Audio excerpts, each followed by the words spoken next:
God bless, guys. God bless, guys. Today in our live stream, we're going to be talking about how Jews and Christians both taught that the Messiah was God from the Bible. This is going to blow you away. Trust me. If you are a Christian, most Christians don't know, and especially many Jews today don't know, that in the beginning, right, in the century at the time of Christ, most Christians, obviously many Jews at the time believed and were expecting a Messiah that was actually God, that was actually divine. So that's what we're going to break into in today's live stream. Thank for all of you who are tuning in live, and obviously for those of you watching on the replay, it all went well. Now, I'm not even going to lie, it only occurred to me probably about 15-20 minutes ago that for those of you who are regular viewers of the channel, this is the first time you're actually seeing just the new setup, right? And I didn't announce it on this channel, but we recently moved. So you may be wondering like, wow, like the whole setup looks different, etc. That's why, right? We moved house recently. So there you go. There's a couple more videos. I was thinking about this a minute ago. There's a couple more videos that will come out on the channel in the old setup, in the old house, and then those new videos, those new live streams that we do are going to be in this setting. And what's also actually interesting is you're going to be able to see the progression from when I first moved here, when we set certain things up, and then obviously you'll continue to see how time goes on. So yeah, today, most Jews don't know. So this is what we're going to do, right? This is going to be the setup. First and foremost, we're going to start with the Bible passage. We're going to look at a particular passage today, one passage, and then we're going to talk about one of the most famous Jews, one of the most popular Jews, if not the most significant Jew, right, in Jewish history. We're going to, I'm just going to use that as an example to show you that this isn't some Christian fabrication, some Christian invention or anything along those lines. This is something which is so common, right? And then we're going to break down just some of the sources as well, right? So basically a 3-step formula. So let me just, before I don't forget this, right? One of the things I'm going to do, let me just, as we do this, and this is going to obviously help you as a Christian be able to defend your faith, right? Against a popular argument that you've probably heard before. Christians invented the whole fact that the Messiah was going to be God, etc. So what I'm going to do as well, I'm actually going to post the link for any Jew who wants to call in and show why I'm wrong or anything along those lines. This is going to be the link right here. Let me just pin this to the top, and it'll be interesting to say the least if anyone who thinks I'm going to be misrepresenting sources or not telling the truth in regards to these sources can try and refute me. So let's see. Hey Eric, thanks for tuning in live and joining the live stream. Hope you're well. Hey Cosmios. All right, cool. So let's start with the passage first and foremost. We're going to start with this passage. It's a powerful passage, and it's one which not a lot of people actually use, right? We're going to be in the prophet Daniel to set this off. We're going to start with verse 9 of chapter 7. It's a powerful passage, and I'm just going to break this down step by step and showcase how this all lines up with the Messiah being God and their expectation. So this is Daniel chapter 7 verse 9. I'm going to read it first. We're going to read it in a couple of different translations just so you can kind of get the flavor and see that this isn't just like a one-off Christian translation which is reading it in this way, and then we'll begin to unpack it step by step. So as Christians, we are Christians, obviously. We obviously defend the Christian faith, and obviously the whole point of Apologetic Arena is to help you with your faith. So I'm planning to do more of these sorts of live streams where we tackle particular topics, particular points of contention, with Jews attacking Christianity, Islam attacking Christianity, Hebrew Israelites attacking Christianity, atheists, you name it, right? The things that can help you, that's what I'm here to do. I'm here to serve you in that regard. So let's read this passage, Daniel chapter 7 verse 9. And as you can see, it says here, this verse, it says, this is Daniel. He has this vision, this supernatural vision he has here, right? And notice what he says. So he's seeing what happens in this vision. Then he says in verse 9, I beheld, so I was looking, Daniel saying, till the thrones were cast down, and the Ancient of Days did sit, whose garment white as snow, and the hair of his head was like the pure wool. His throne, the fiery flame, and his wheels as a burning fire, right? This is one translation. We can read it again. I'll go for a couple of different translations just to help you understand this. Most of them pretty much say the same thing. This is now the ESV. Before was the KJV. As I looked, thrones were placed, and the Ancient of Days took his seat. His clothing was white as snow, and the hair of his head was like the pure wool. His throne was a fiery flame, and his walls were a burning fire. And the funny thing is, normally, from a Christian perspective, when we're dealing with apologetics, it's, at least me anyway, I'm normally be coming to this passage because most likely a Hebrew Israelite is probably trying to use this as a passage for some reason in regards to the skin tone of God, etc. But notice this is the NET. While I was watching, thrones were set up, and the Ancient of Days took his seat. His attire was white like snow. The hair of his head was like lamb's wool. His throne was ablaze with fire, and its wheels were all aflame. Right? So again, I'll read one more. New Living Translation. I watched as thrones. Daniel, again, and all these translations, basically the same process. It's the same thing being described in very similar fashion. He watched as thrones were put in place, and the Ancient One sat down to judge. His clothing was as white as snow. His hair was like the purest wool. He sat on a fiery throne with wheels of blazing fire. So regardless of whatever translation you read, if you read more, they're all basically going to be saying the same thing along the same lines. And you may be thinking to yourself, well, how does this get us to not only Christians? Obviously we believe that Jesus is the Messiah and that Jesus is God, the Messiah is God, but how does that passage encourage people? How does that passage help us understand that Jews believed that the Messiah was God?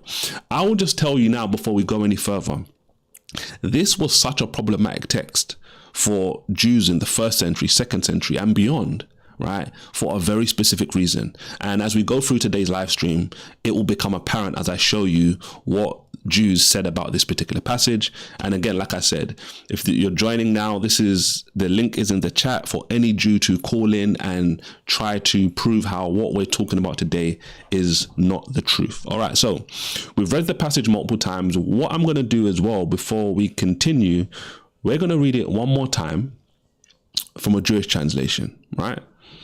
And I'm going to do it this way, just to just show you that this isn't just a Christian thing. I can already hear some Jews who have probably watched up until this point, right, who are saying, you know what, Christians are idolaters, we're into idolatry, etc. These are all Christian translations. So we're going to look at the JPS, right? The Jewish Publication Society 1985 version. And this is Daniel chapter 7, verse 9. This is on safaria.org. This is, again, a Jewish website. And notice what it says here. The Hebrew is on top. It just says here in English, as I looked on, Daniel, right, speaking, thrones were set in place, and the Ancient of Days took his seat. His garment was white like snow, and the hair of his head was like lamb's wool. His throne was tongues of flame. His wheels were a blazing fire. So if you think back to the translations we've read up until this point, they're all basically saying the same sort of thing, whether these are different Christian translations or whether we have a Jewish translation like the JPS, the 1985 edition as well. So both of those passages say the same thing, more or less.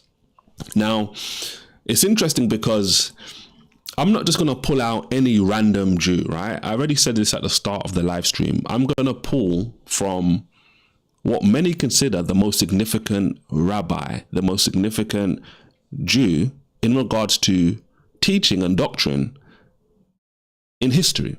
And the reason I'm saying this is because what you have to understand about the 1st century, especially from the time that the temple was destroyed, Judaism, if you look into this, changed dramatically. And what that basically means is, from that point on, the way they did things were a bit different. The rabbis came into even more prominence, even more significance, because it wasn't necessarily anymore about the temple, and it wasn't necessarily about making sacrifices and offerings and all that different kind of stuff.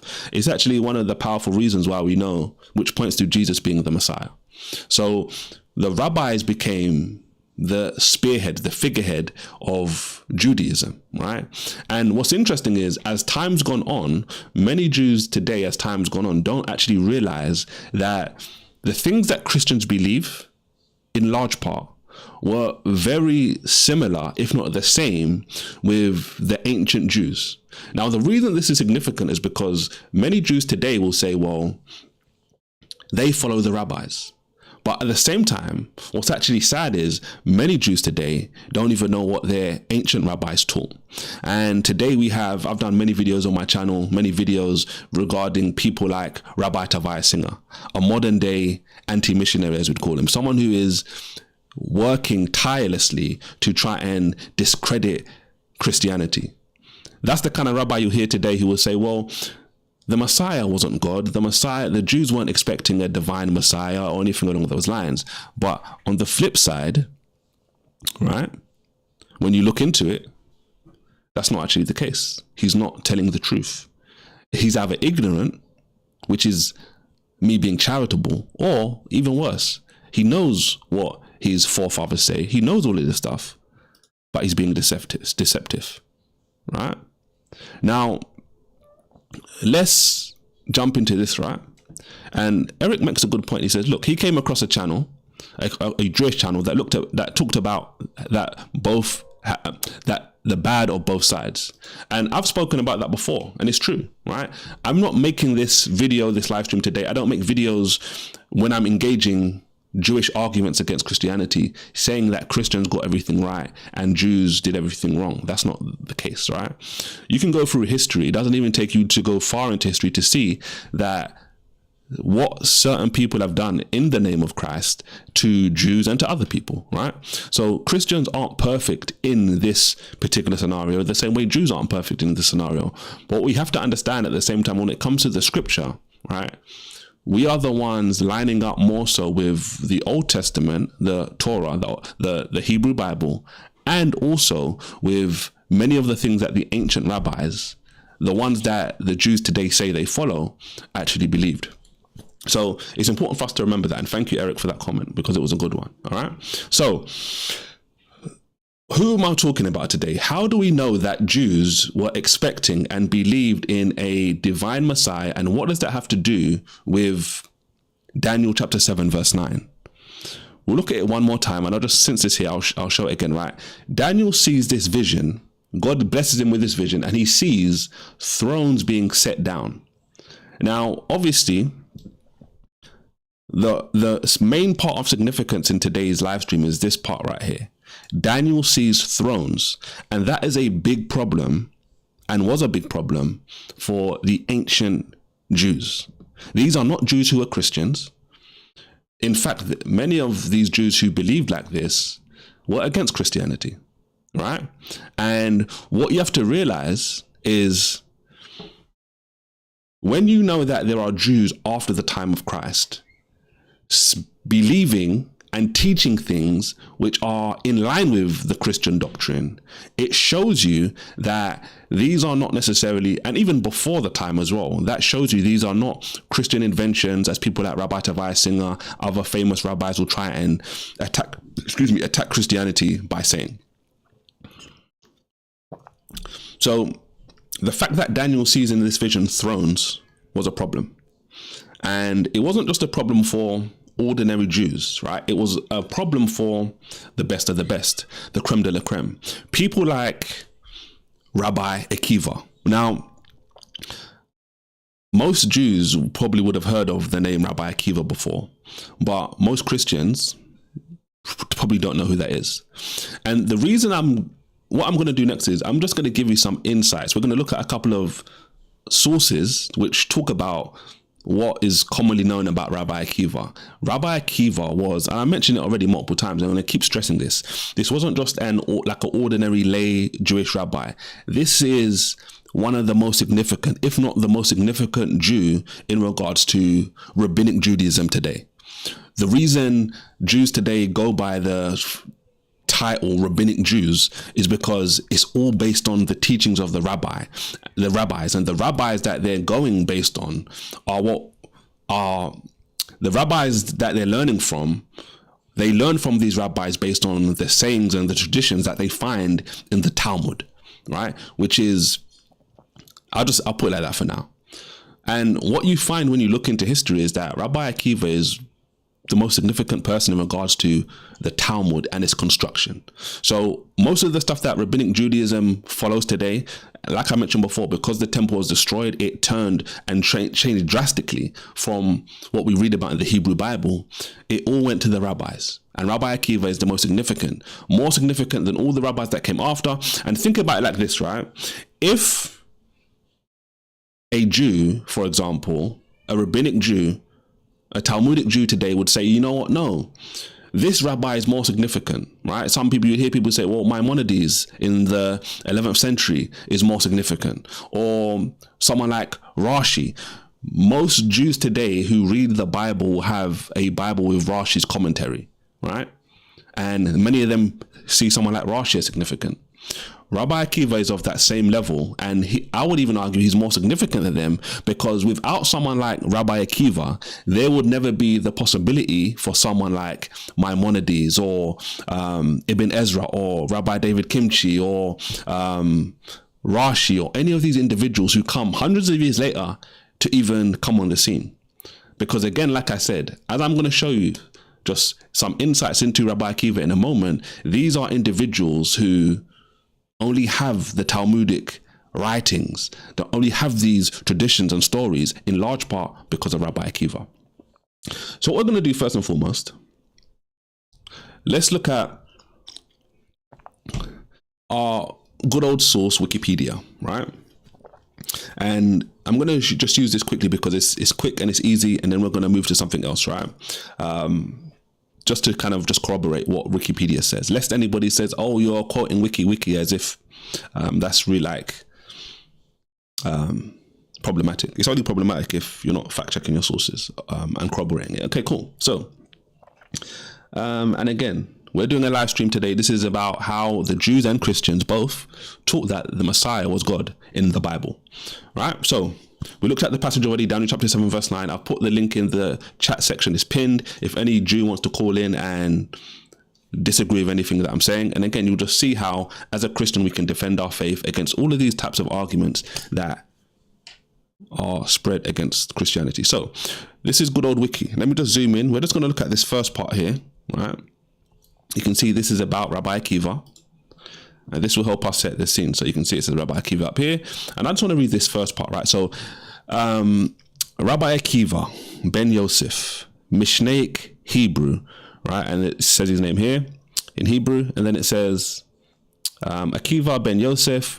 It tells you when he was born and when he died, from 50 in the first century. So about 20 years after Jesus was crucified, Rabbi Akiva is born, and he dies in the year 135 in the second century.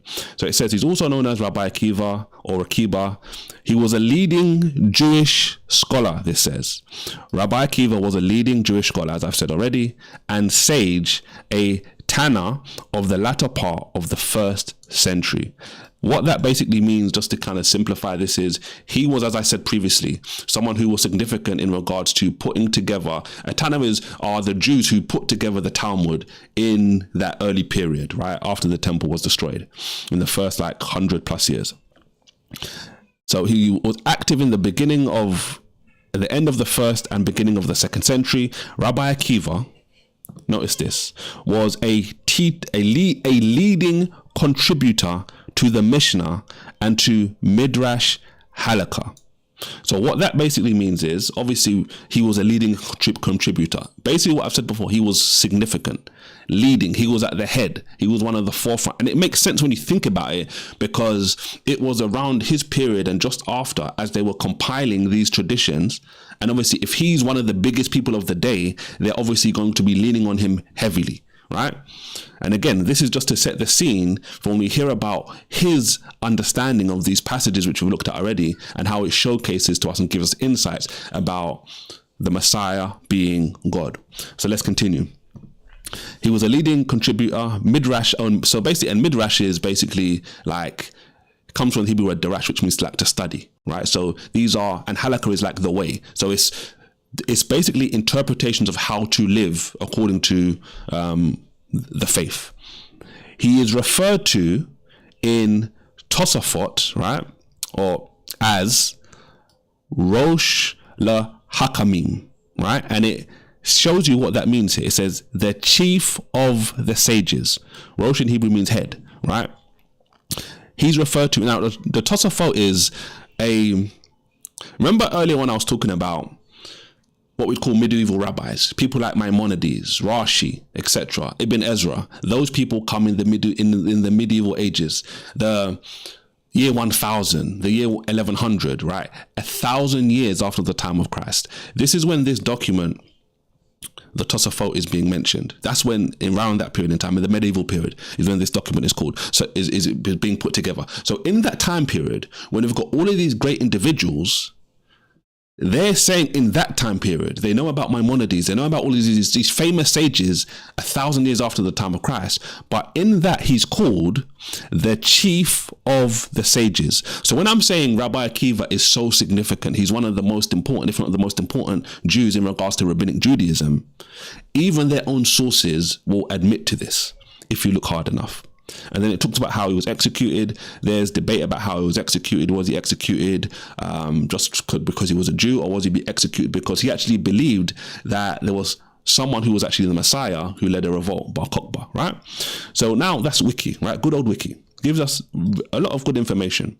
Now we're going to go to a Jewish website, chabad.org, right? Again, it's a very popular Jewish website, and this is now giving us some insights about the life and teachings of Rabbi Akiva. We're going to look at probably two sections here. I want to look at just the introductory, which you can see how closely it's aligning with what we just read in Wiki. And then also I'm going to read a little bit about his students, right? Just so you can understand how significant this is, how popular he was, and how significant his impact, as you saw in Wiki, actually is. And even Jewish sources say this as well. So again, in our live stream today, we are looking at how not only Christians, but Jews as well were believing in a divine Messiah. So obviously Christians, after the resurrection, was the final example to the early Christians, the apostles, etc. And then obviously beyond that, Jesus was God, etc. And obviously before that time, the Jews were expecting a divine Messiah as well. And their traditions show us this. And it's not only just lay Jews, it's the creme de la creme. As you've already seen, someone who is classified as the chief of the sages, the head sage, right? The numero uno, as we'd say. So chabad.org. Let's look at this website, this article about Rabbi Akiva, right? And again, we're going to look at two parts before we really break into this. This is just really just the foundation. We're going to build on top of this, right? I just want you to understand as a Christian who this particular individual is and how significant this is. This isn't just anyone. So let me zoom in a little bit just so it's easier for you to, okay, no, maybe not. Right, let me just leave it at that, right? Cool. So Rabbi Akiva was one of the most prolific and inspiring teachers of Judaism.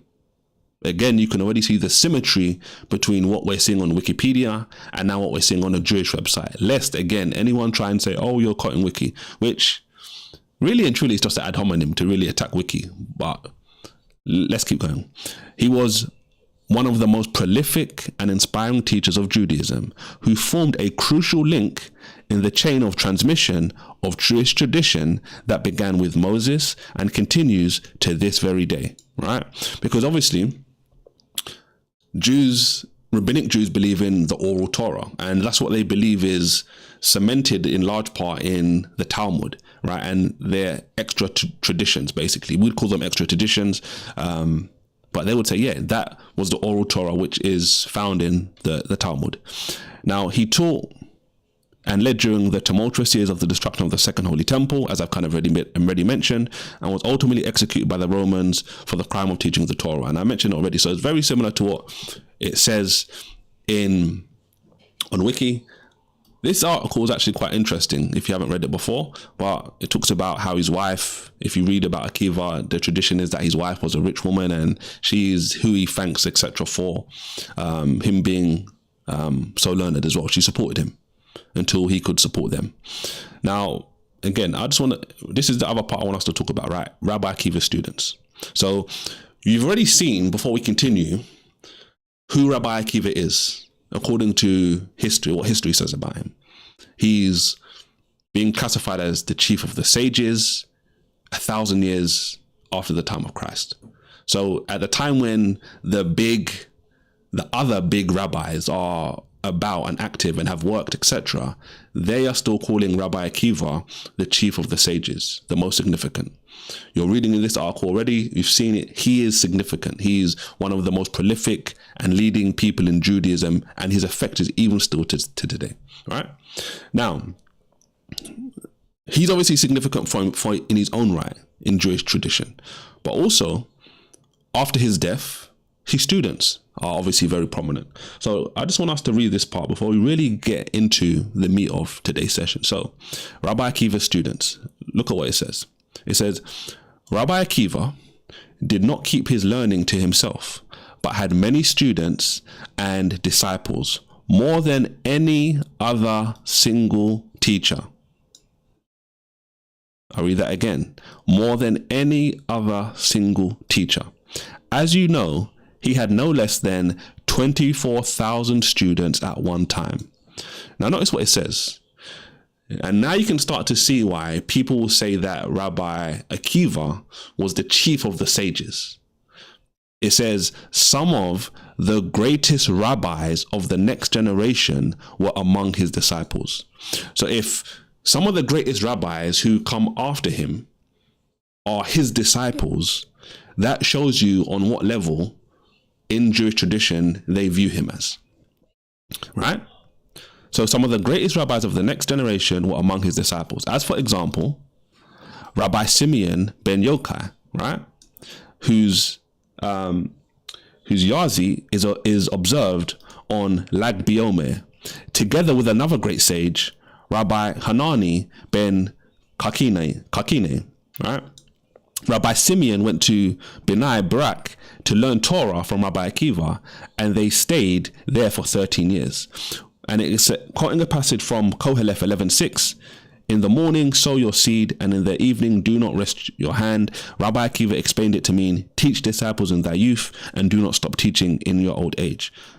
And again, there's a link there to learn about his many, many students, right? So the tradition says that he's obviously so significant. He's creme de la creme. And he had all of these students that came after him, which obviously showcases the magnitude, the mighty persona that Rabbi Akiva actually has. Now, we're doing all of this work, like I said previously, to build the foundation.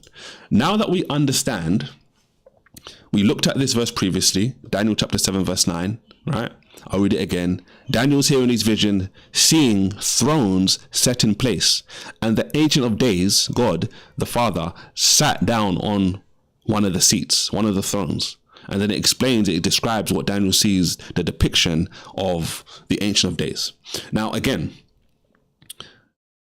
we looked at this passage, we read through multiple versions, Christian versions in the beginning. We've continued to come back to this Jewish Publication Society version just to show corroboration. We looked at the Wikipedia article about Rabbi Akiva, and we just looked at the entrance about what it's telling us about him, and we're corroborating it with a Jewish website, Chabad.org, a well-respected Jewish website, showing you the symmetry, right? So this isn't, number one, just like Christians looking at things from a particular lens. This isn't just like a bad source, as many people say, like Wiki, just making stuff up. It's very aligned, it's very symmetrical with what we're reading across different platforms, right? So now, I mentioned this previously, the key point of significance in this verse is the word thrones, right? There's nothing wrong with the translation. Even if we look at the Hebrew, right, alongside it, you can see this as well, right? And I'll show you in this way. Again, Hebrew reads right to left. So Daniel chapter 7, verse 9, as you can see here, Daniel was saying, I watched until thrones were put in place and the Ancient of Days was seated. Now, very simple. All you have to do, as you can see here, right underneath, this is BibleHub.com. Notice this. Notice what it says.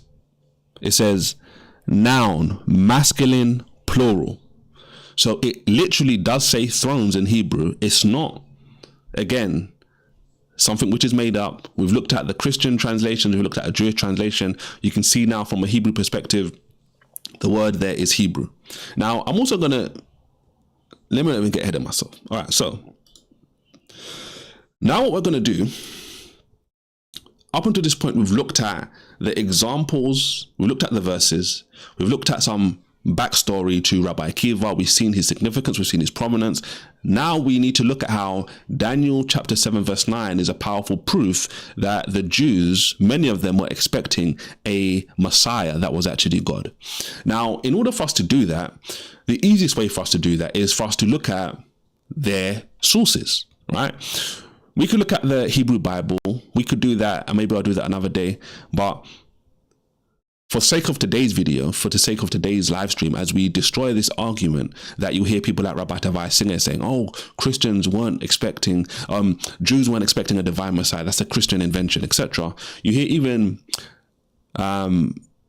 atheist scholars like Dr. Bart Ehrman, who does a lot of does a lot on the New Testament, does a lot on the Bible. He'll say this: the Jews weren't expecting in the first century a divine Messiah. This will actually hit multiple different angles, and this will help you deal with arguments presented from different groups who try and make the same claim. So we're going to go into the Talmud now, which is, again, this is what people like Rabbi Akiva left behind or put in place for Jews today, rabbinic Jews, who had to alter and change their faith after the destruction of the temple, right? So this is the first source we're going to look at. And what I'm going to basically do here is we're going to look at some of the context, because, you know, if you watch me for any serious amount of time, we love context here, right? So we're going to look at the conversation as it builds. So the reason I've emphasized thrones multiple times in these passages is because this is one of the most powerful arguments that Christians used in regards to showcasing Christian doctrine. Why are there examples in the Bible of God speaking in the plural, etc.? These are arguments Christians started to use to prove their beliefs. And the powerful thing about this was there were Jews which obviously had to wrestle with these passages, and they came to their own conclusions, and we can look at their conclusions. But the point I want you to realize is, in the Talmud, it gives you insights into the thinking of some of the Jews. You can see them engaging with arguments which are coming from Christians, etc. Right? So notice this is from Sanhedrin 38b, right? This is the Talmud. And again, I'm going to start at 38b 14, and we're going to work our way down just so you can get a flavor and understand this. And once you understand this argument, you never have to believe the lie or the deception that is spread by rabbis today that the Jews were not expecting a divine Messiah, etc. Because you'll see it from someone as powerful and as significant to their own belief system as Rabbi Akiva. So let's look at this. Sanhedrin 38b, starting at 14. The Hebrew is on the top. Again, this is safaria.org. It's a Jewish website again. So notice it says, right, we'll look at the Hebrews there, and then the English is below. Now notice what this says here, right? It says, Rabbi Yohanan, right, Rabbi John, as we'd say today in English, says any place in the Bible from where the heretics attempt to prove their heresy, i.e. that there is more than one God, right? The response to their claim is alongside them, i.e. in the immediate vicinity of the verses they cite. So let me unpack that for you. So this rabbi is saying anywhere in the Bible, right, where the heretics, they would classify Christians as heretics, right, attempt to prove the heresy. So like I said, Christians, one of the arguments Christians would use would, look, why is God speaking in the plural? That doesn't make any sense unless our belief system, what we believe as Christians, is true. So this rabbi is saying, look, whenever someone like a Christian, and obviously they say there that like a heretic who says there is more than one God. Now, obviously, we as Christians don't believe in more than one God, but this is their accusation of the Christian, that Christians and people like us will believe that in more than one God, even though we don't do this. So their point is, when a Christian goes to a particular passage where it speaks about something plural, like Daniel chapter 7 verse 9, for example, where it's talking about thrones, their argument is, according to Rabbi Yohanan, Rabbi John, is that in the very same text, very close to it. So contextually speaking, there's going to be a refutation very close by it to disprove the argument. That's what has been said so far. So they give some examples. The verse states that God said, let us make man in our image. In the first page of the Bible, the first chapter, Genesis chapter 1, verse 26, God says, let us make man in our image, employing the plural, right? Let us. But it then states, and God created man in his image, Genesis 1:27. So are you following the argument? When a heretic, like a Christian, will say, well, in Genesis 1:26, God is speaking in the plural and saying, let us make man in our image. Well, in the very next verse, it says, and God created man in his image, which is singular. And it says they're employing the singular, right? Now, this may sound like a really knockdown argument, but it really isn't that good for two reasons. Two reasons I'll explain now anyway, just for sake of time. Number one, right? A verse close by it using a singular doesn't account for the plural unless you are making a logical fallacy, which is begging the question. Now, begging the question is when you assume your belief before you've proved it. So basically by this rabbi and any other rabbi who tries to teach like this, saying that, well, it does say God is speaking in the plural at one point, but very closely after he's speaking in the singular. That isn't enough evidence to say that God isn't plural. There aren't multiple persons in the Godhead. Unless you are assuming the belief that God is unipersonal, God is one person, and then applying it into the text, reading it into the text. You can't assume your belief before you've proved it. That's a logical fallacy. What this would actually be doing is showcasing for people like us as Christians that, okay, God can speak in the plural, but can also speak in the singular.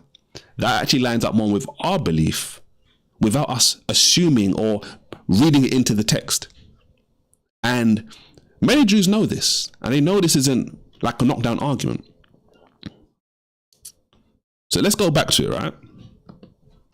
They give another example, because obviously God speaks in plural form multiple times. When we get to the Tower of Babel, for example, it says here, come, let us go down and there confound their language. Genesis 11 verse 7. But it also states, and the Lord came down to see the city and the tower. Then there's another example. The verse states in the plural, there God was revealed to him. This is to Jacob, when he fled from the face of his brother. Genesis 35 verse 7. But it also states in the singular, to God who answers me in the day of my distress. So again, they've made their argument. Don't listen to the Christians who say, oh, well, God speaks in the plural and this proves and this leads towards our belief. Because in the very close context of those passages, there's always a singular alongside it, right? And unless you're begging the question, it doesn't prove their belief, right? It doesn't. All it is showing is that God speaks in the plural at times and God speaks in the singular. So it's not actually helping them in that regard. So I'm reading this just to build on top of the context now to help you understand the reasoning and flow in this part of the Talmud. So this is the initial argument. Now as we scroll down, we're going to get to 15, right? And notice the same line of reasoning continues. Rabbi Yochanan cites several examples. Now we've gone from 38b14 to 38b15. Where the counterclaim is in the same verse as the claim of the heretics, right? So it's the same thing he was just saying previously.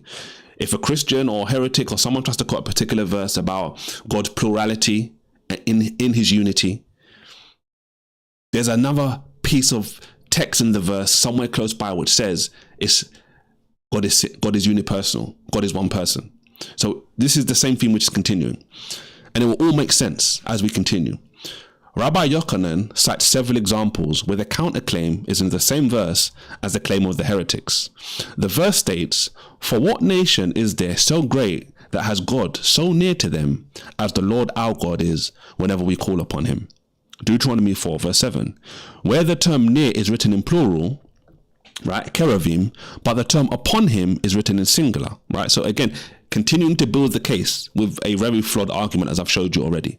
Unless you force the Bible to say God is unipersonal, this isn't a good argument. This is just begging the question. It continues, another verse states, "And who is like your people, like Israel, a nation, one in the earth, whom God went to redeem unto himself for a people?" 2 Samuel chapter 7 verse 23. Where the term went is written in the plural, halaku, but the term himself is written in singular. Another verse states, now we're getting very close to the point, the major point in today's live stream. We've now gone to the verse in question, Daniel chapter 7 verse 9. Notice what it says. So this rabbi is using this as an example in the Talmud. "I beheld till thrones were placed, and one that was ancient of days did sit." So again, just with the same line of reasoning, there's a plural, as I've shown you already. All the translations show this, but according to this line of argumentation, there's also a singular. And that obviously is apparently the defeater of this particular argument. So, "I beheld till thrones were placed, and one that was ancient of days did sit." Daniel chapter 7 verse 9. Where the term thrones is written in plural, kaseven, right? Karasaven, but the term sit is written in singular. So the argument is as follows. Don't listen to the Christians, because when they show you verses like this, the very verses they're quoting debunk them. Right? Now, in the next section, 38b16, it continues this conversation. Right? Now, we're not going to talk about that today. I'll show you it. But we're not going to talk about this, because I'm going to start to show you that even their own Jewish sources don't agree with this argumentation. So it continues in 16, right? 38b16. The Gemara asks, right? Okay, like, why the need of these plural words, right? So think about it from what I've already said before we continue. Christians are making these arguments. Well, there's plurals. God is speaking in the plural. And Jews made these arguments and thought about these things as well and wrestled with these things as well. And you've heard a line of argumentation from one line of Jewish tradition. Well, don't worry. The same verses, the same context debunks that argument when it doesn't, unless you're begging the question. So they now pose the question, like, but why are these plurals used anyway? What's the point? You hear some people say, well, it's a plural of majesty, which is another weak argument, just for the record. But I'm not going to chase that rabbit today. So the Hebrew's there, and then you can see this. The Gemara asks, why do I need these instances of plural words? So why does God speak in this way? Why does the verse employ the plural at all when referring to God? Right? Why did God inspire these individuals writing scripture to write it this way? The Gemara explains, this is in accordance with the statement of Rabbi Yochanan, as Rabbi Yochanan says, the Holy One, blessed be he, does not act unless he consults with the entourage of above, i.e. the angels, as it is stated, and he quotes Daniel here, the matter is by the decree of the watchers, and the sentence by the word of the holy ones. So, the first argument they've made is, there's, wherever God speaks in the plural, or whatever God is spoken of in the plural, there is a singular close by it. And this apparently, according to Jewish tradition, debunks the plural uses about God, which it doesn't, unless you force your belief into the text, which is a logical fallacy. The second argument which is presented here, when it's the obvious question is being asked, well, if God is unipersonal, why is he speaking about himself, or why is he being described in the word as plural at any point in time? And the argument that the Jews bring in their traditions are, well, it's because when God is speaking, he's consulting with the angels. So when he says, let us make man in our image, he's talking to the angels. Now, the problem with that is when you go through the Hebrew Bible, God creates by himself. God is the creator. There is no one creating alongside God. So God cannot be speaking to the angels. He cannot be saying to the angels, oh, look, let's make man in our image. Let us do it this way. And then now he works alongside the angels to make man, right, etc. That's not what God does. So this is another argument which falls flat, but it gets better. Now, all of the stuff we read about Rabbi Akiva is to get you to this point now, which is the very next thing we read in this particular passage in the Talmud. So we've now gone from 38:16, we're going to now go to 38:17, where it continues. And notice what it says. Speaking about Daniel chapter 7, verse 9. The Gemara clarifies, this works out well for almost all the verses as they describe an action taken by God, right? So notice what's being said here. Don't miss this. Even in their own sources, they're showing you that the line of argumentation isn't solid. It falls flat. It works out well, apparently, even though we've already shown it doesn't, for almost all the verses. But what is there to say concerning the verse, Daniel chapter 7, verse 9, I beheld till thrones were placed. Remember earlier on, a few verses up in this Talmud passage, it was said that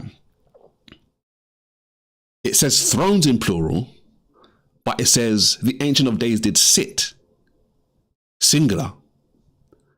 So as it's continuing, if the question is continuing, wait, hold on. This argument apparently works in many places, but it doesn't work here in Daniel chapter 7, verse 9. This is what's in their sources. So what do you say about this? I beheld till thrones were placed. The Gemara answers, one throne is for him, and one throne is for David, i.e. the Messiah. As it is taught in a Bereta, that's oral tradition basically, one throne is for him and one throne is for David. This is the statement of Rabbi Akiva. So Rabbi Akiva, according to the Talmud, the Jewish sources, the most prolific Jew in all of rabbinic history, the chief of the sages, right? The head honcho, is interpreting Daniel chapter 7 verse 9 like a Christian would. He's taking the Christian interpretation of Daniel chapter 7 verse 9. So when Daniel is seeing that vision and he sees thrones, multiple thrones, 2 thrones put down, and he sees the Ancient of Days sit down on one of the thrones, Rabbi Akiva says one of those thrones in Daniel's vision is for the Ancient of Days and the other throne is for the Messiah. This is the Christian belief. Now, how, Israel, does this interpretation from Rabbi Akiva mean that the Jews were expecting a divine Messiah? Well, let's continue reading, because it's easy to see this is the logical conclusion of this interpretation by how the Jews who were responding to Rabbi Akiva reacted to it. So let's look at this. It's crystal clear. Rabbi Yossi said to him, Akiva, when will you desacralize the divine presence? Right? What does it mean to desacralize the divine presence? He tells us by equating God with a person. So this is Rabbi Akiva's interpretation of Daniel chapter 7 verse 9. There's these 2 thrones that Daniel sees. One of them is for the Ancient of Days, and the other is for the Messiah. And Rabbi Yossi says, you are equating God with a person by taking this interpretation of this passage. And by doing that, you are desacralizing the divine person, right? You're profaning God, is what he's saying. And he tells you how he believes he's defaming God by taking this interpretation. by equating, by saying there's a person who equates with God. There is a person on the same level with God. This is the counter argument. You can't say this, Rabbi Akiva, because if you take this interpretation of the passage, you are saying that the Messiah is divine. And then he gives his interpretation. It doesn't mean that this one of these thrones is for the Ancient of Days and one is for David, the Messiah, right? What it means is, according to Rabbi Yossi, the correct interpretation is that both of these thrones are for God, as one throne is for judgment and one is for righteousness. Let me move this down a little bit more so you can see this clearly, right? His interpretation is no, it's not for the Ancient of Days and one for the Messiah, because if one is for the Messiah, then that means the Messiah is God. It can't mean that. So they don't take the plain reading of the text. They now explain it away in regards to one throne is for judgment and one is for righteousness. Which, even if you think about the passage, the Ancient of Days is sitting down on one of those thrones. So it can't be for judgment and can't be for righteousness, because if you follow that kind of reasoning to its logical conclusion, well, that would mean, well, there's judgment in one seat and then there's righteousness in another, as if God is compartmentalized in his judgment is here and his righteousness is over there, etc. Or God is like sitting on both of the seats. Like, no, it doesn't make sense, right? Now, what I want us to talk about next is we're going to go deeper into this, because again, we know who Rabbi Akiva is, according to what we've looked at so far today. And I want to show you some more, because we've already seen how these arguments don't really work. I want to show you something else. Now, where is it? I believe this is, give me 2 seconds.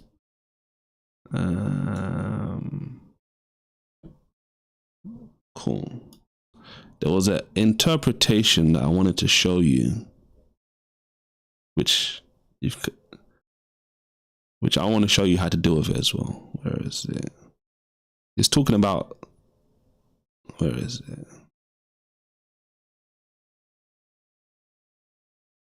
All right, let me, you know what? If I find it in a minute, we'll talk about it. But this isn't the only place, right? We know as Christians, we love to, like, by the mouth of 2 or 3 witnesses, every word be established, right? This is also covered somewhere else in the Talmud as well. So we're going to look at this quickly as well, just so you know, like, this isn't like a fringe thing, right? This is in multiple places. And it would make sense because Rabbi Akiva, as I've shown you already, is so significant in regards to what we're talking about today. So notice this is now, we've gone from Sanhedrin 38. We're going to now go to Kagiga 14a. And we're going to start at 4, right? Verse 4. And it's a retelling of this same account. So notice what it says here. The Gemara continues to reconcile verses that seem to contradict each other, right? Just to kind of give you some context. So in Daniel chapter 7 verse 9, it talks about, we read this already, it gives a description that Daniel sees. While in Song of Solomon, it talks about Solomon having locks that are cold, black as a raven. So basically, why in one place they're assigning that passage in Song of Solomon to God, etc. But basically, why is it? Let me just even read it, right? The Gemara answers, this is not difficult. Here the verse in Daniel is referring to when he's in the heavenly academy, while the verse in Song of Songs speaks of when he is at war. For the master said, there is no finer individual to study Torah in an academy than an old man, and there is no finer individual to wage war than a youth. A different metaphor is therefore used to describe God on each occasion. So basically, just in simple terms, according to them, why is God described in one place with old white hair, Ancient of Days? Why is he described as a young person, right? This is, again, something that the Jews had to wrestle with. And one of the interpretations you see here is them saying, well, it's based on where you're at. If you're at war, then obviously it's good to be young and strong, etc. That's why God will present himself in this way. And if he's in his heavenly setting, well, he's the Ancient of Days, he's eternal, he's the wise one, etc. So as we continue, this is now the next section, verse 5, right? The Gemara poses another question. One verse states his thrones were fiery flames, Daniel 7 verse 9, and another phrase in the same verse states, till thrones were placed and one who was Ancient of Days sat, implying the existence of two thrones, right? So again, it's highlighting the significance. If God is there, why are there two thrones? This doesn't make sense to them. The Gemara answers, this is not difficult. It isn't really difficult when you think about it. One throne is for him and one is for David, as it is taught in the Bereta with regard to this issue. One throne for him and one for David. This is the statement of Rabbi Akiva. Rabbi Yossi, the Galilee, said to him, Akiva, how long shall you make the divine presence profane? By presenting it, notice what it says here, as though one could sit next to him. So again, you're seeing the problem from two different angles. If that other seat is for the Messiah, as you saw in the other passage in the Talmud, you would be equating that person with God. And now in this passage, you're seeing the same thing. You are profaning the divine presence if you say one could sit next to him. And then you see the same interpretation here again. One is for judgment and one is for righteousness, etc. But the point is crystal clear here. Rabbi Akiva, who's the most prolific in the Jewish Talmudic history, is here turning around and saying, no, you know what? One of those chairs that Daniel saw is for the Messiah. And you can see from the very interpretations of the Jews that they obviously know what the implication is. If one is sitting next to God on his throne, you are equating that person with God. In their own sources, you can see this. Now, I showed you one of the arguments previously. I want to show it to you again. So I'm going to find this, right? Let me just find this quickly, because it's better if I feel it's better if I show you the argument and then show you why it doesn't make any sense. So let me just give me 2 seconds. I'm going to find this. It's on Daniel chapter 7 verse 9, and I'm not even sure where it went because I had it before, but let's see. All right, Daniel 7 verse 9.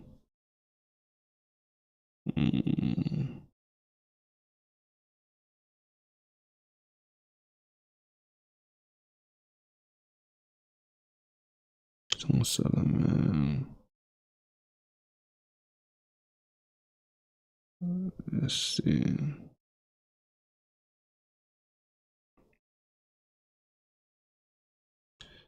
Oh my days, where is it?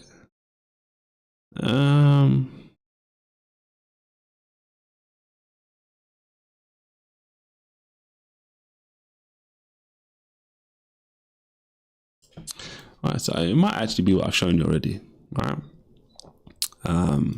Basically what I wanted to show you is where you see someone commenting on this passage. It may be one of the passages I showed you earlier, but where they're basically talking about, it's basically reinforcing the point I showed you about, well, there's plural and there's singular. It must be, basically anyway, the whole point was, the person was basically saying, well, because we know that this can't be, we know why, they were saying, because it's a singular person, because the word is singular, it says thrones in plural, then it says the Ancient of Days did sit, and it's a singular. That obviously shows you that it's not something that the Christians or anyone else can boast about, etc. The problem with that is, it makes sense why it would be singular for the Ancient of Days sitting in that particular context, because as Daniel's vision unfolds, he sees the Ancient of Days sitting down, right? And then in verse 13, let's look at it. This is why only one person is sitting down initially. Because when we get to verse 13, you know what? Let's even look at it here, right? Let's look at it in the JPS. Right. When you look at verse 13, what does it say?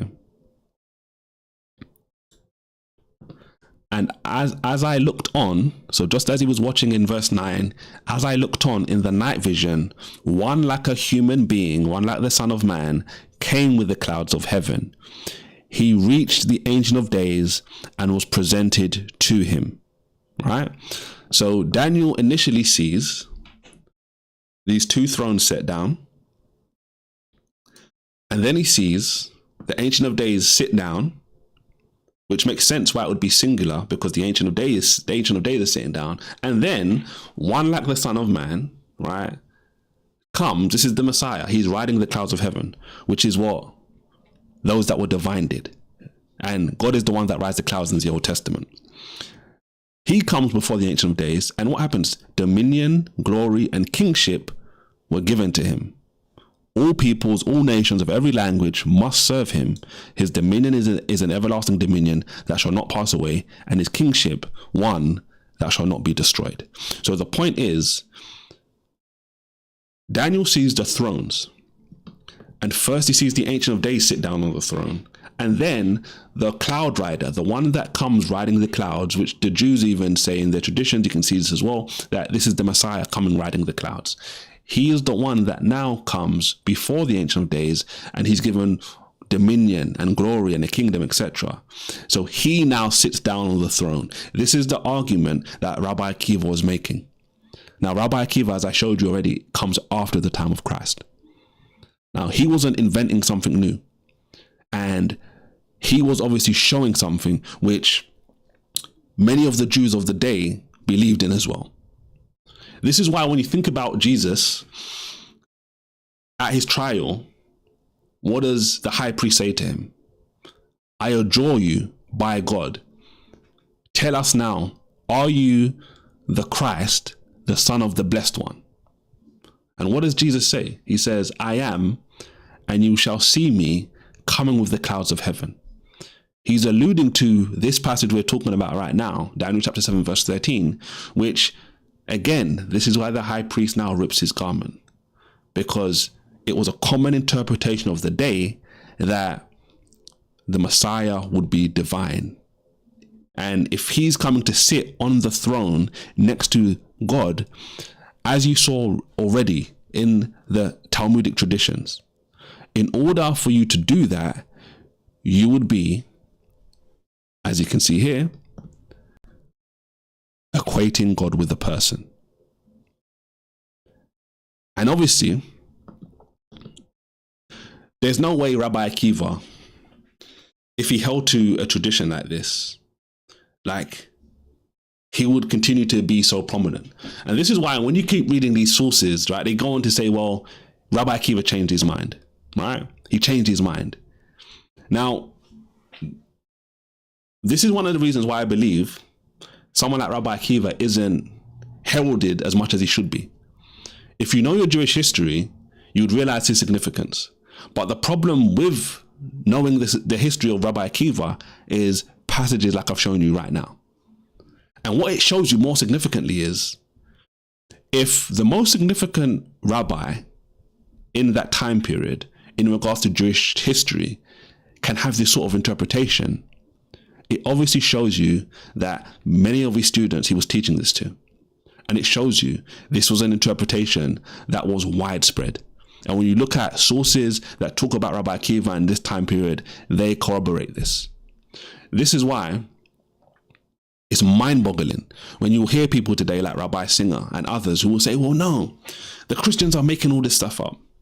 When you look at their own initial sources, I'm pretty certain Rabbi Tobias Singer knows about these sorts of passages. I'm pretty certain other famous rabbis today who will attack Christianity and say, well, no, they made up this whole thing about the Messiah being divine, the Messiah being God. When you look at their own sources, it's aligning with what we believe as Christians.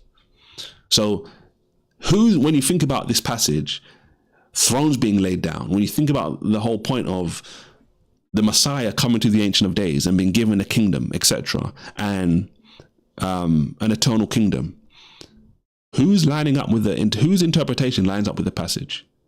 Is it a passage talking about two thrones, one for judgment and one for righteousness, or anything along those lines? Or is it clearly a vision that Daniel was being seen, that God has given him, where he sees the Ancient of Days sit down and he sees the Messiah sit next to him? And instead of people like Rabbi Yossi, who are arguing with Rabbi Akiva and saying, well, you're making the divine presence profane, you can't equate a person with God, or you're doing all these different kind of things, they don't want to just follow what the plain reading of the passage says. It's clear that people like Rabbi Akiva were not the anomaly. It's almost impossible, if you think about this logically, for Rabbi Akiva to be the anomaly. Just this stray Jew in the 1st into the 2nd century who believes that the Messiah would be one that sits on the throne next to God. And therefore, by a logical implication, as you see from the mouths of Jews, equating God with a person, equating God with a man. Now, the mistake that a lot of Jews make when they think about Christian doctrine is they think that we as Christians believe that a man became God, which is not what we believe. We believe, like many Jews, that God was willing and able to enter into his creation, which is totally different, right? If we believe that a man became God, that would be idolatry. But that's not what we believe. We believe that God, just like he did all the way throughout the Old Testament, appeared in physical form.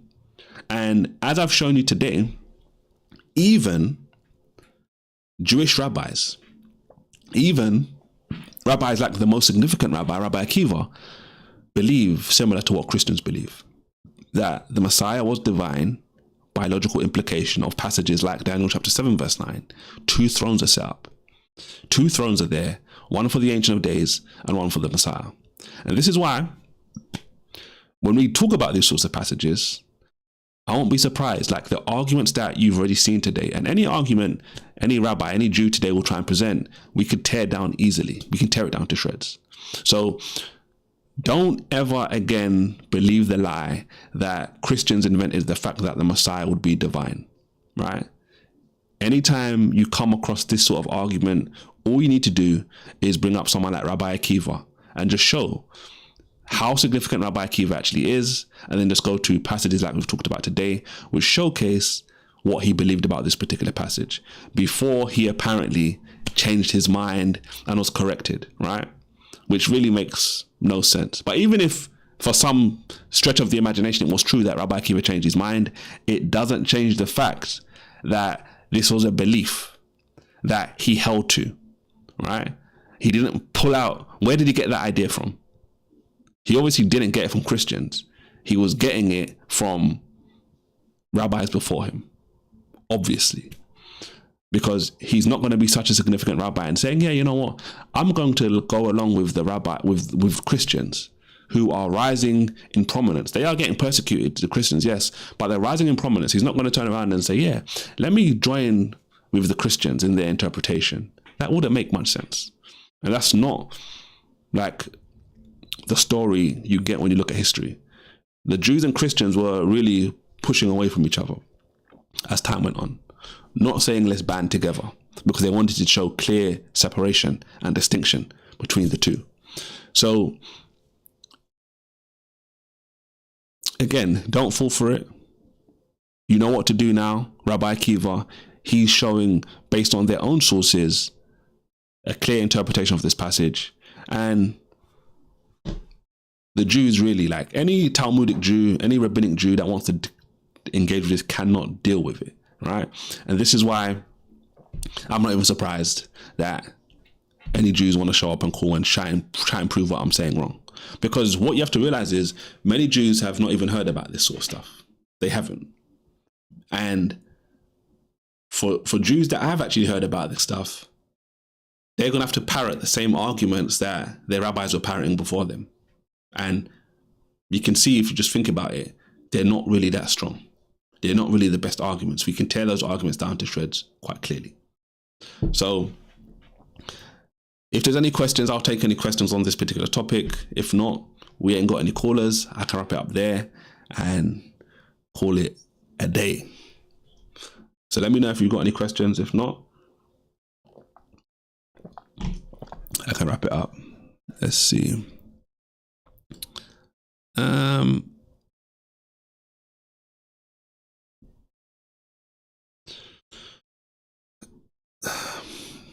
The book of Daniel says the Messiah dies, and when the temple gets destroyed, and then the temple gets destroyed. Why don't the rabbis and Jews acknowledge this? They acknowledge the temple was destroyed, though, because as you see, as we kind of talked about today, right? They can't have. It's not. Just think about it like this, right? If you think about what we talked about today, there's a passage as clear as day, crystal clear, where Daniel the prophet sees two thrones. And the logical implication of just reading the passage is one of those thrones is for the Ancient of Days, and one of the thrones is for the Messiah, David, right? Who, in the literature, Jewish literature, they'll say stuff like David. When they say David, a lot of the time they're referring to the Messiah, right? Not King David from history, etc. So there's examples, as we've seen today, that show problems for Jewish beliefs. But obviously, let's say, for example, if more Jews understood like a passage like Daniel 7 verse 9, and they realized what it's actually teaching, it's so much harder for rabbis like Rabbi Tavai Singer to come along today and say, well, Christians are making stuff up. Christians are idolaters. Christians are making a new religion and all of this different kind of stuff. Christians are radically departing from the Old Testament. It would be so much harder for people like Rabbi Tavai Singer to spread that message if more Jews knew about this stuff. So I'm just saying that to say, think about that when you now apply it to like the temple being destroyed as well, because they can't deny that the temple was destroyed, right? Because the temple from history was clearly destroyed, right? They can't deny that. Well, let me not even say they can't. They could deny it, but it would just be so far-fetched or be so nonsensical, they can't do it. So what do? Well, when it comes to the temple, the Old Testament said, like God said, for example, in Haggai chapter 2, I was thinking earlier on, I'm probably going to do a session about this at some point, right? And challenge any Jew to come on and just tell me. God says in Haggai, the glory of this second temple is going to be greater than the glory of the first temple. So ask any Jew, how is the second temple better in any way than the first temple? And you'll be waiting for years and years and years and years. You won't get a solid answer. What the Bible shows us with passages like Daniel chapter 9, for example, about the temple being destroyed, and Malachi, is that what actually makes the temple, the second temple, great is that God was going to come to the temple.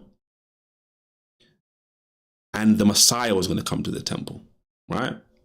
And as I've shown you today, passages like Daniel chapter 7 verse 9 were reasons why some Jews, before the time of Christ, during the time of Christ, and even after the time of Christ, believed that the Messiah was divine. Because that is what would make the temple, the second temple that was destroyed in 70 AD, far greater than the first temple. Because if you think about the first temple had God's divine presence. It had the Shekinah, right? The presence of God. So, and it was better in so many different respects. So much so that when you read the Old Testament, when you read the Hebrew Bible, right?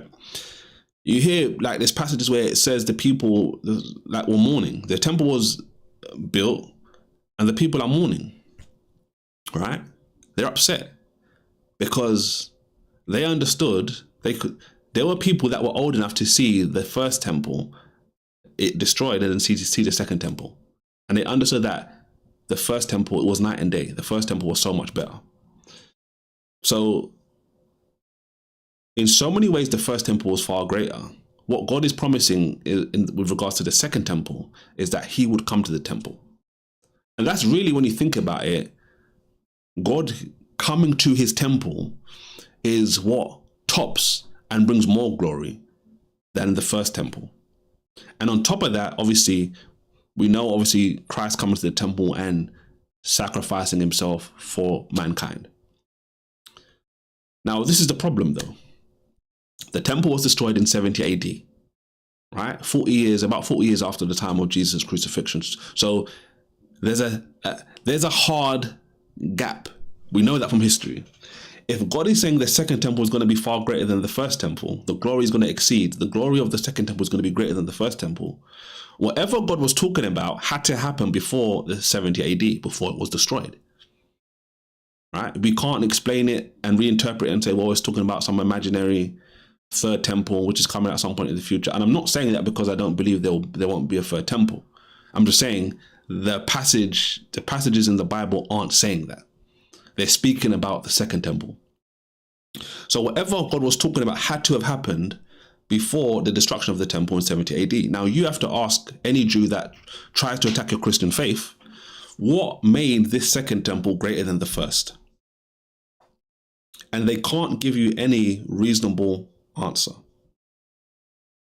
Because any answer that is really serious only points to Christ. So they won't disregard the destruction of the temple because it's clear and evident for all of history, all of mankind to see. But they won't follow it to its logical conclusion and think, okay, cool, but what, like this special second temple had to be special. So what do we do here? They explain it away. The same way, like I said, if you read through the rest of these traditions about Rabbi Akiva, they will say, well, Rabbi Akiva changed his position. He got in line with Orthodox Judaism, which when you think about it, it's not Orthodox Judaism. It's not Judaism which lines up more so with the original rabbis, the original Jews who believed what they believed. It is the reinterpreted Judaism which comes after the destruction of the temple, where they're distancing themselves from Christianity. And now if you believe in a divine Messiah, if you believe that the Messiah was going to die for the people as a vicarious, as a substitutionary atonement, you're a heretic. You're not a genuine believer. You're a Christian. You're not a Jew. That's the divide that the Jews try to present today. All of these ideas are Christian ideas. These are not what the Bible teaches or what Jews believe, when really and truly, when you look at sources like I've shown you today and you dig into their ancient traditions, you will be surprised, trust me, how similar what many of the Christian beliefs are and what ancient Jews believed. And one would make you wonder, and it will make you wonder, one would think, well, if it's so similar in this regard, why do so many rabbis today say this? They say they don't want to admit to it because of the way in which it will help Christians. The cloud rider indeed. The cloud rider indeed. So again, if you ain't got any questions, if there's no questions about, any more questions about what we've talked about today, Jews believe, just to sum everything up, right? We started by looking at Daniel chapter 7, verse 9. We looked at multiple Christian translations. We looked at the King James Version, the New English Translation, the English Standard Version. We looked at the New Living Translation. I believe that was all. We looked at the King James Version, right? If I haven't said that already. 4 or 5 translations. Then we looked at the Jewish Publication Society translation from 1985, showing you that Daniel chapter 7, verse 9, in all of these verses is talking about Daniel in this supernatural vision, seeing 2 thrones in this heavenly vision. And in the vision, initially, he sees the Ancient of Days sit down on the throne.